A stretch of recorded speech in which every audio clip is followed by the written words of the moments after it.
Hey guys, this is a quick channel update before I start the main video. So if you actually watched my the video before my last one, which please watch my last one and the one before that, you'd know I was gonna do weekly videos. And guess what? You go to my channel.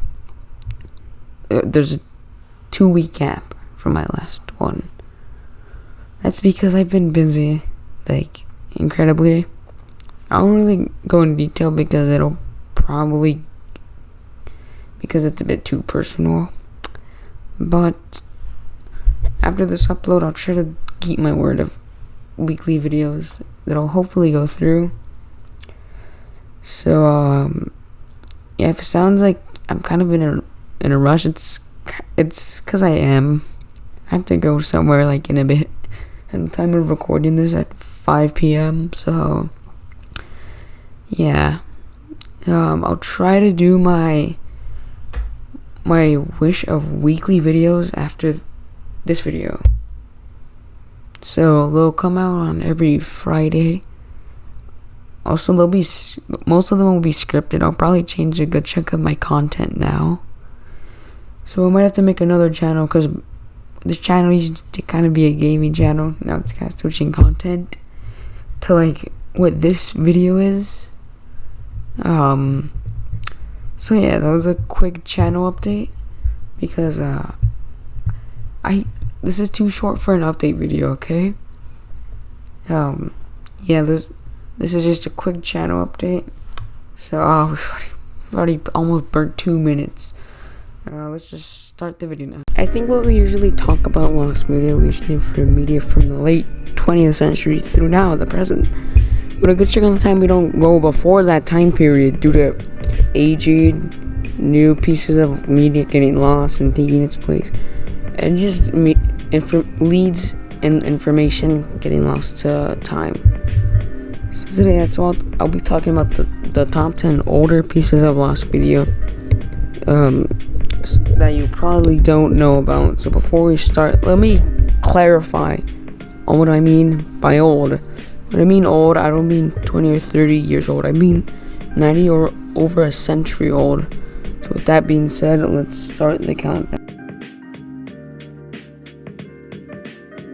I think some of you in the audience watching this probably know the 1924 classic Greed. It's often regarded as one of the greatest films ever made. What I doubt many of you know is the film originally wasn't going to have its 2-hour and 20-minute running time. The film was supposed to have a running time of 8 hours. Yes, you're not mishearing me. That's an additional 6 hours of footage. The film had around 42 and 47 reels, but was obviously cut down, not to 2 hours and 20 minutes, but to 4 hours, just still incredibly long, but more watchable than 8 hours. After the film was cut down again, against director Erich von Stroheim, I hope I'm pronouncing that right, Swish, it got its standard cut in most releases. However, 75 years later, in 1999, a 4-hour cut was released. Only around 12 people saw the original 8-hour cut. Many of the viewers claimed it was the greatest film they had ever witnessed. It's currently still up in the air on what happened to the original 8-hour cut of the film. Some claim it was accidentally destroyed by a janitor, but director Erich von Stroheim weirdly confirmed that Italian dictator Benito Mussolini, this guy, you did not mishear me, had a copy of the original print, which is still incredibly weird to know. No footage from the cut has resurfaced, and its whereabouts are still unknown, making it still lost to this day, 98 years later.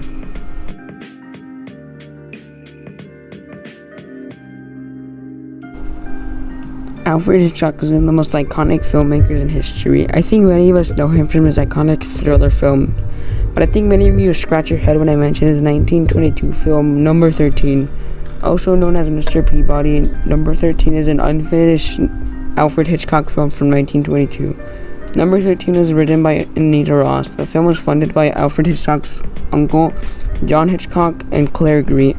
The film was about low-income residents of a building. Soon, the film's budget fell apart. Surprisingly, Not that many scenes were shot, only around 2 reels were created of footage. Alfred Hitchcock has actually rarely acknowledged the film, despite it being the first film he technically ever made.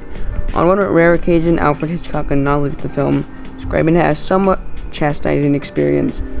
None of the shot footage has resurfaced, and the 2 reels are still unreleased, and the location is still unknown to this day. The only surviving production material from the film are a handful of production stills on the internet, and a photo of the film being shot. Other than that, nothing from the film has resurfaced, and the 2 reels still remain lost to this very day.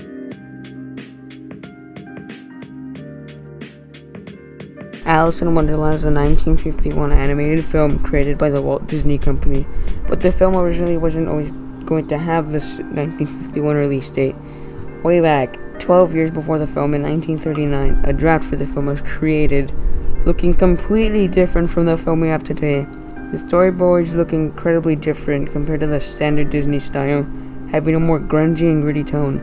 Walt Disney wasn't pleased with the draft and put it on hold until the 50s, where the project was revived, remade, and released. Probably for the better, as did you want to see this when you were a child? Yeah, I don't think any of us would have wanted to. Full draft has yet to show up, but some illustrations have survived and are up online. Some reconstructions exist. Even some of the songs survived, with some of them being in the limited released Disney's Lost Chords Volume 1. Good God.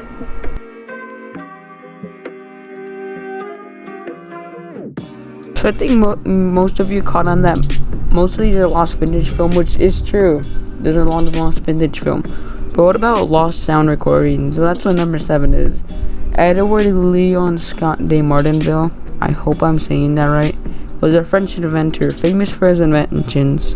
The most famous of the bunch being the phonograph, which is meant to record sound, but not how you'd probably think it would be, or how it would. It was meant to record sound and create a sound wave that we'd read, but you can't read lines.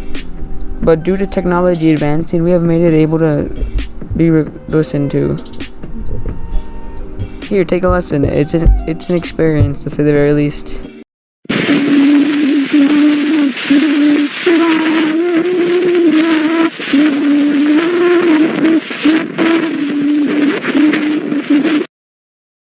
No, that's not a bee or a fly. That is the actual sound we have made from the sound waves. These are technically the first recordings of human speech in history, predating Edison's tinfoil experiments by 20 years. In 2008, the researchers managed to play back the recording that gave us the audio we have today. There was a rumor stating that Martinville traveled to the United States and recorded Abraham Lincoln's voice, but the rumor hasn't been verified to this very day. Some of the sound waves haven't resurfaced, but most of the important ones have, which is good enough for me. Apóstol was a 1917 silent Argentinian film, also translated as The Apóstol in English. El Apóstol is a satire based on the at the time Argentinian president. El Apóstol is technically the first feature-length animated film in history, despite the animation not being cel animated. It was animated using flat puppets made out of paper. Think of it like in the same art style as South Park, except old and Argentinian. The film had a running time of 70 minutes. The film sounds awesome, but the last known copy was burnt in a fire in the creator's personal studio in 1926. No footage, posters, or even stills from the film exist. According to a Twitter post, a 2016 documentary claims that a print exists in an Argentinian museum that has yet to be confirmed, and the film is still lost to this very day.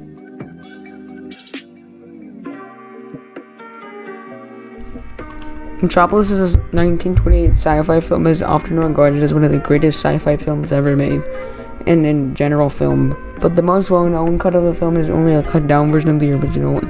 In 2008, a damaged 16mm copy of the original cut was found in Argentina from a film collector who had supposedly sent the copy to theaters to use. Due to it being a 16mm film compared to the standard 38mm at the time, an effort to restore the original cut of the film was made. A couple years later, in 2010, Kino Films, in cooperation with the F.W. Murnau Foundation, released a near-complete version of the film. You're probably wondering why it's nearly complete instead of being fully complete. Well, that's because 2 scenes were too damaged to be restored. The 2 scenes include a monk preaching in a chapel and a scene where two characters fight. The characters being Rotwang and Fredersen. Hope I'm pronouncing that right. Other than that, not much is known about the origin of the copy, like when it was made, where did the collector find the print, and so much more. Hopefully we can get an answer one day.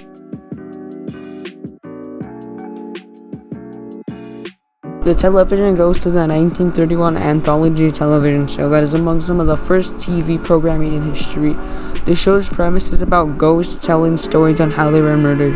There would be different ghosts for each episode, but they'd all be played by the same man, George Kelting. The show first started airing on July 21st, 1931, with the show going until February 15th, 1933. Due to this being in the early stages of TV, it was recorded live, unlike a film that would be pre-recorded. The show was also broadcasted on radio due to being just basically a radio drama, just with the camera pointed at the narrator. No audio recordings of the show were made. The show was also made before television broadcasts could be recorded. Due to the lack of preservation at the time, no footage or audio has resurfaced. Most people and I would consider it permanently lost forever.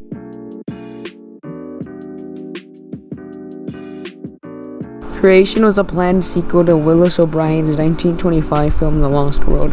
The film would have been made by RKO Radio Pictures. The film would have also used the stop-motion animation technique that O'Brien would later use in his 1933 classic King Kong.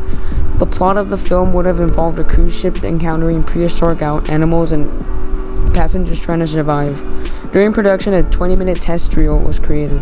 The film was ultimately cancelled due to budget issues, and Marion C. Cooper's disliked the film's plot, considering it to be boring due to the lack of action.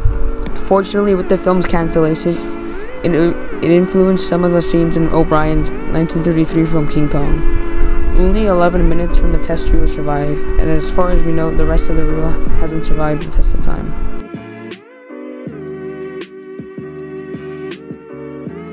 Oregon Trail is a 1936 American Western film starring one of the most famous actors in history, John Wayne. The film's plot is the following. The retired Army captain John Delmont, who discovers that his missing father was left to die by a renegade, and vows to hunt down the killer. The film went missing after its theatrical release, and is one of the only few lost films starring John Wayne. A search for the film was started in 2003. The man who started the search, Box Image, believes the film is in a warehouse. Other than that, not that much is resurfaced of the film. No footage is resurfaced. All that we have is a poster and production stills found in a North Hollywood video store. Yes, you heard me right. From John Wayne memorabilia. Other than that, the film has yet to be rediscovered. Thunder is a 1929 silent film starring Lon Chaney, who is also known as the Man of 1,000 Faces. The film's plot is the following. Rumpy Anderson is a railroad engineer with an obsession for his train running on time. His lavishness to promptness causes several tragedies, which alienate him from his family, but by the story's end, the engineer restores their faith in him and validates his obsession by forcing his train through a flood to bring badly needed Red Cross supplies to the victims. Thunder did pretty well actually, with the film earning over $1 million, which is quite a lot for 1929. The film actually released just a month before the Great Depression, which is pretty good actually, and being fairly good with critics, having a 7.4 out of 10 on IMDb. This would be Lon Chaney's last silent film, as his last film, The Holy Three, being a talkie, because sadly Lon Chaney died of lung cancer in 1930. Thunder would eventually go missing with only stills, a poster, and a couple minutes surviving, which you guys should go check out. It's pretty good. But hey guys, you made it to the end of the video. I'm sorry I formatted this as a top 10. I don't have favorites in any of these. I like these all equally, and I hope they all get found. So I apologize for that. So you've reached the end of the video. If you watch this video and you want more is coming next week. I do weekly videos in summer. Well, yeah, if you like content like this, you can subscribe and like, so you won't miss any of the new content. So with that being said, I'll see you guys in the next video.